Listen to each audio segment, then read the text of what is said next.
Sup YouTube, Fox Squad Scary Arcade here. Hey, it's been a little bit since I post, but I'm gonna get back to posting a little bit more. 5 disturbing voicemails with backstories, volume 2, and this is by our boy Mr. Nightmare. We're gonna react to more stuff, different stuff than just this. So yeah, without further ado, let's get into it. Hello, please leave a message after the tone. This first one comes from Jade from Seattle. After college, Jade and her boyfriend Steve wanted to live together. They had talked about this since they were freshmen in college together often, and eventually they started their lives together. But unfortunately, all has not been happily ever after so far. For some time, almost every day after work, Jade will come home to unwanted gifts from a stranger. Gift baskets full of things like jewelry and other expensive items. On other occasions, flowers with letters. But every single time there would be a gift basket left, it would include a photo of Jade out in public with family, friends, her dog, or her boyfriend. Yo! One day, Jade took the basket into the house and began crying, causing Steve to come running to her side. That Steve was sucks. furious, as he knew this wasn't just a sign of harassment, but also stalking. Steve would later install security cameras around the house. After a nice dinner one night, Jade was taking a bath and was listening to some relaxing music when she heard her phone ding. It was a text from an unknown number saying, "I'm outside." Jade screamed, causing Steve to rush in. That's crazy. So Steve checked the cameras through his phone and saw a tall man was at their doorstep. The man stood there for about 5 minutes before leaving in the direction of the woods. This was a screenshot of the man standing at the door, with Yo? a mask over his face. Jade also attached this video she recorded of herself home alone one night while Peter was at work, and the man came to the house knocking on the windows as she texts her mother and grandma in fear. Yo. Bruh. They not. Nah, see? You got me watching this at night, bro. You got me tweaking. Nah. Nah. You gotta. Nah, dude. That's nuts. Bro, that's freaky, bro. They didn't provide much assistance to Jade, only suggesting she change her phone number.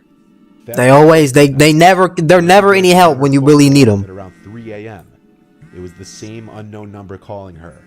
She didn't pick up the call, and about a minute or two later, Jade's phone vibrated, notifying her of a voicemail left from the number. This was the voicemail.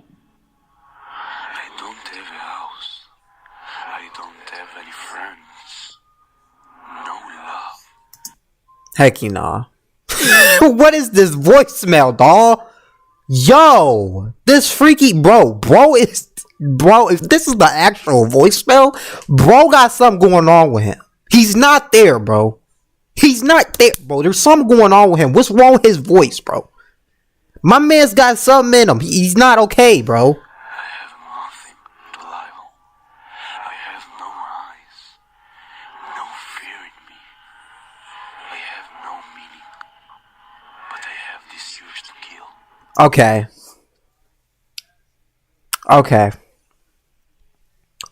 Okay. Yeah. He's got something in him. He's a psychopath. We gotta kill him. We gotta kill him first. It's no other choice. We have to do what needs to be done to protect our community. Like, I'm just saying, like, the cops won't do nothing. Let him come back to the house. Let him come back to the house. I got something waiting for him. I'm not playing, bro. I wish somebody would try to pull something like this on me. You're dead. I'm killing you. It's over. Look, it's just... You asked for death when you decided to mess with me. I'm gonna tell the Lord that I'm gonna have extra company for him because I'm sending you there. Matter of fact, you might not even go there after you're dead. Like, bro, I'm telling you that... Bro... This is my world. And I'm the one who controls it. Yo. It's not a bloody game. I'll take you at any time. Nah. And you can do anything. Nah. I know you best. Nah. Where you are. How fast you can run. Whoa. What scares you. I'm real. I'm not a legend or story. Yeah,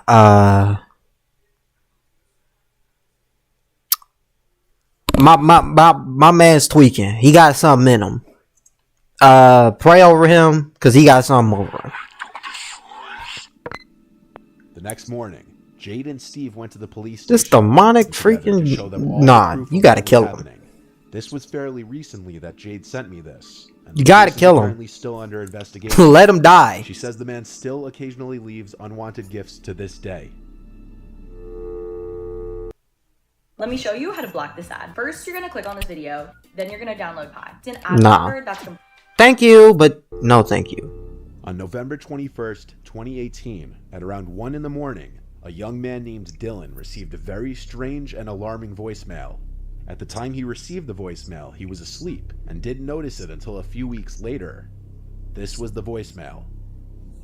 Hey Dylan, I just wanted to know, why is your bed that color? It's really nice looking as in the closet. What? It's a really nice blue and white bed. And so tell me, what is your favorite scary movie? Or are you the scary movie? Okay, bro. All these freaking creeps, bro. My man's been watching too much Scream, dude. Stop. Dylan said he had no idea who the girl was. Stop He it, lady. voice. Yet whoever it was had his number, knew his name, and knew the color of his bed, blue and white. The girl on the other end claims to have been in his closet, and whether that was true or not, the intent of the call was obviously to scare Dylan. And Nah. admittedly, it would be a very unsettling voicemail for anyone to listen to. Yeah. At the end, she asks what his favorite scary movie is, which could have been a reference to the movie Scream. For real. Favorite scary movie? I don't know.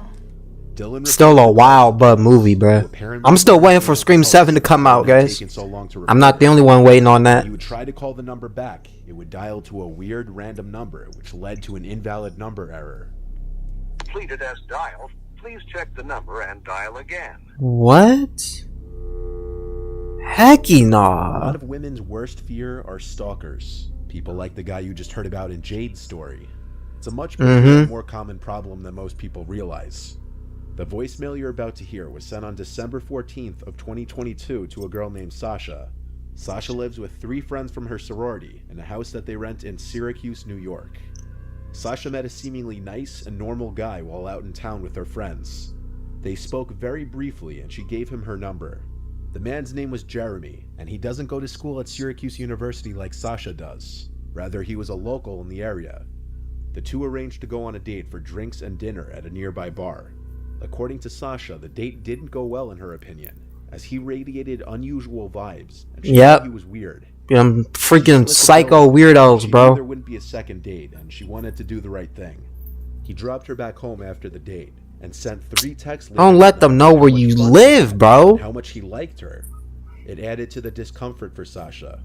Instead of responding, she hearted one of the messages, but the text continued on and on every single day, until the point that she decided to block him. Unfortunately, this was not the end. On the night of December 14th at 2:15 a.m., when everyone in the house was asleep, Sasha got an anonymous call that left this voicemail. Sasha, it's Jeremy. What? I don't know why you can't answer any of my calls or texts. I think it's pretty fucked up. Bro. You shouldn't leave your windows open, by the way. Whoa! Whispering because I don't want to wake you, but I left you a surprise on the kitchen table.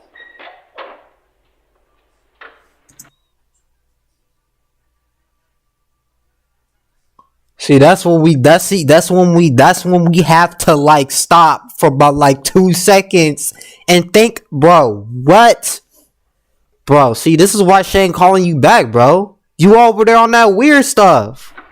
When he leaving your house, bro? Is he At the end of the tripping? call, you could hear a door shutting.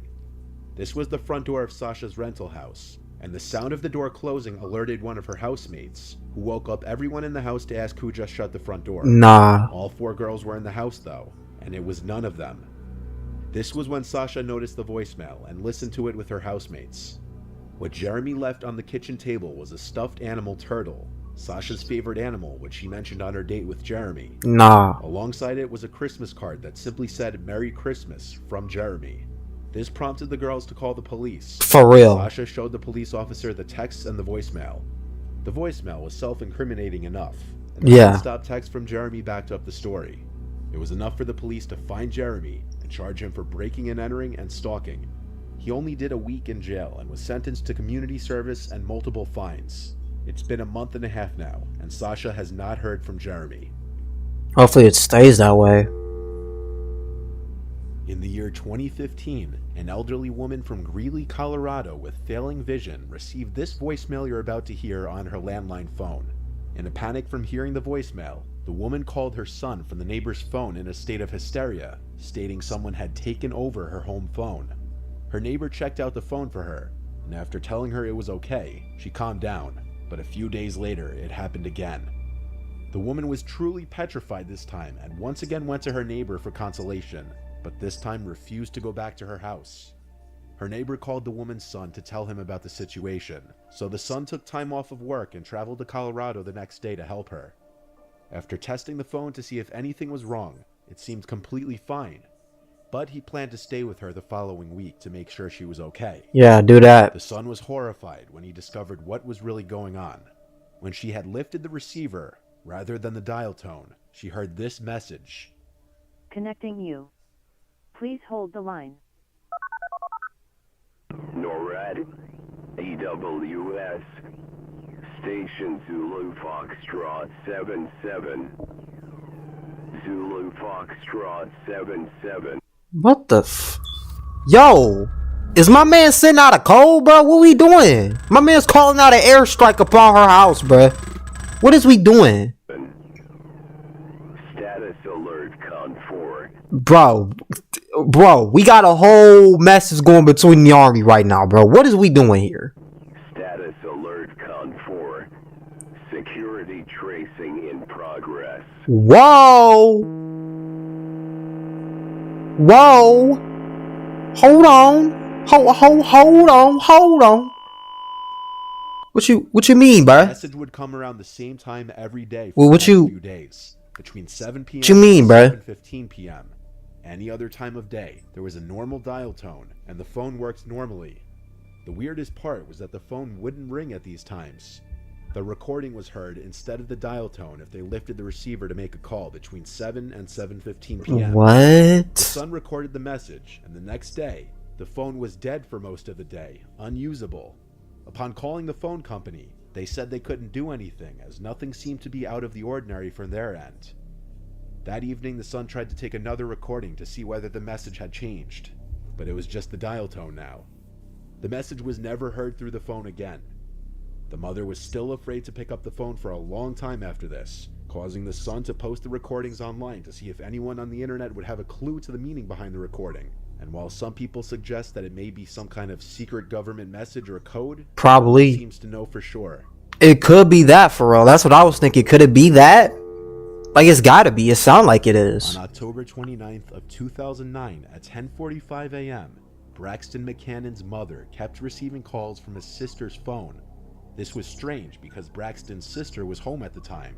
So as Braxton's mother left her room to go ask her daughter why she was calling her, she met her in the hallway.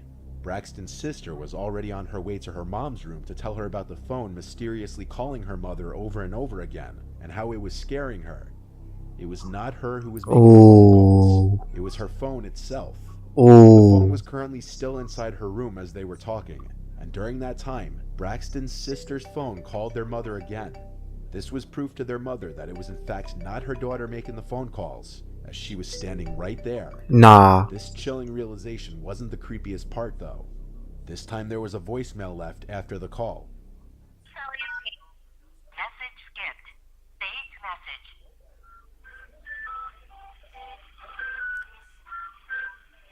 Ah, hecky nah. Cause they in her room.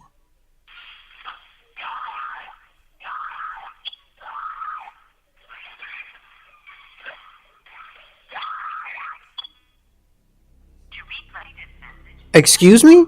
Excuse me? You can hear Braxton's sister's radio playing in her room. Excuse Then, me? unexpectedly, the radio cuts off, and a completely random, disturbing sound starts blasting into the phone. The sound almost resembles a horrific screaming.